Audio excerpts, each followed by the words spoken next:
Topic 1, Stoichiometric relationships. 1.1, Introduction to the particulate nature of matter and chemical change. These are the essential idea, understandings, and applications and skills from IB Chemistry Guide.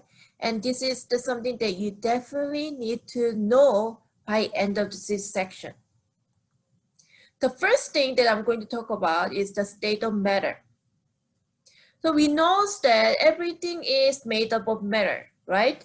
So the characteristics of the matter are first made up of particles, so it means atoms and molecules or ions. Second, particles are in constant motion. Third, it occupies a volume in space. And lastly, they have mass. These are the properties of the three states of matter. So we know that the three states of matter are solid, liquid, and gas, and they have different properties. So solid particles are tightly packed. Liquid, they're close, but they have room to move around. And gas, they can spread far apart, so they're not really packed. So due to that reason, solid, it has the definite shape and volume. Liquid, it has shape, but it's not really definite. So means it can take the shape of the container it's in, and it has definite volume. For the gas, it has no definite shape and no definite volume. So can they flow? Solid? No. Liquid? Yes. And gas is yes. Amount of movement? Solid, they vibrates on the spot, but liquid, they can slide past each other. And also gas, they kind of jumping and bouncing around. That's the reason why they can spread far apart.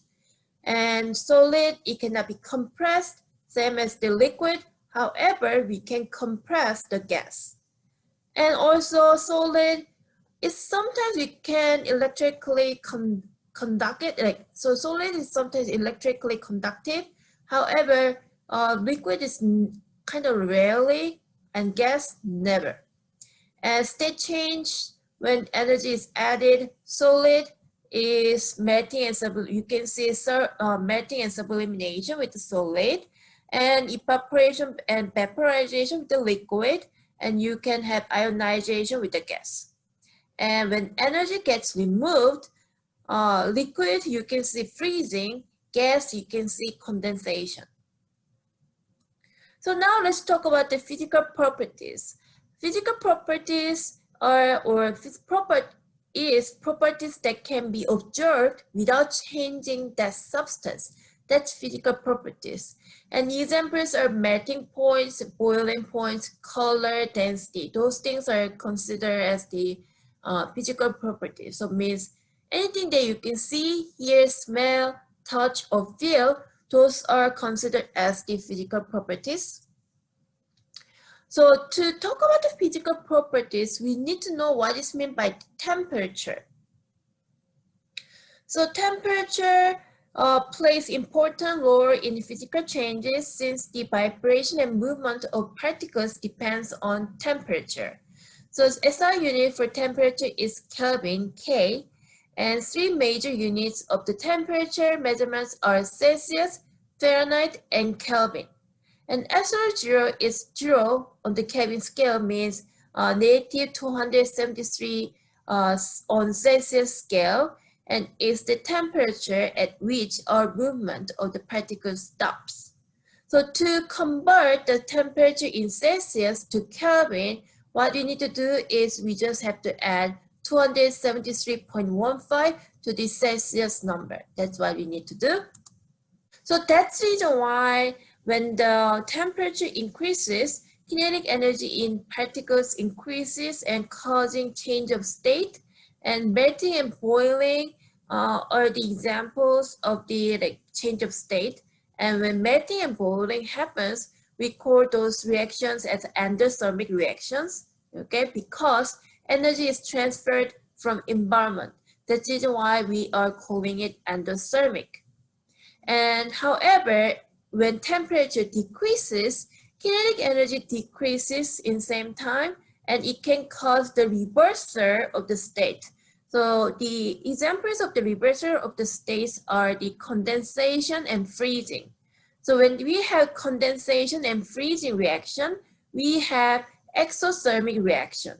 So when exothermic reaction happens, energy is transferred to the environment. That's the exothermic reaction. So there is no change in temperature while melting, boiling, condensing, or freezing. Energy is used to create the attractive forces, so change of the state occur. These are the definitions of the melting, freezing, vaporization, condensation, and sublimation, and lastly, ionization. Make sure you know these definitions of these vocabularies, or you can say terminologies, right? Okay, so let's go over an example. So now you're looking at a heating curve, okay? So you can see this is the heating curve, right? So we're going through freezing, condensation, evaporation, and melting process here in this graph. So the question is, why does the temperature remain the same during the phase changes even though the energy is increasing? So think about this question first.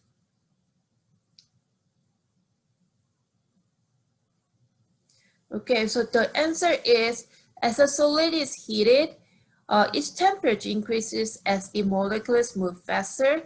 During the phase change, when solid melts into the liquid, its temperature remains constant as the heat energy and is stored as the potential energy.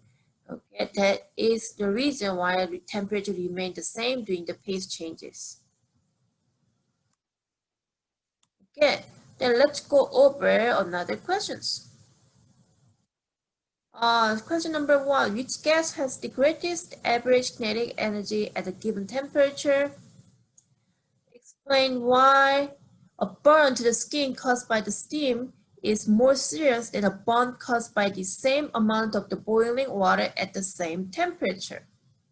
For number 1, the answer is D, none. Okay, the kinetic energy is the same for each gas.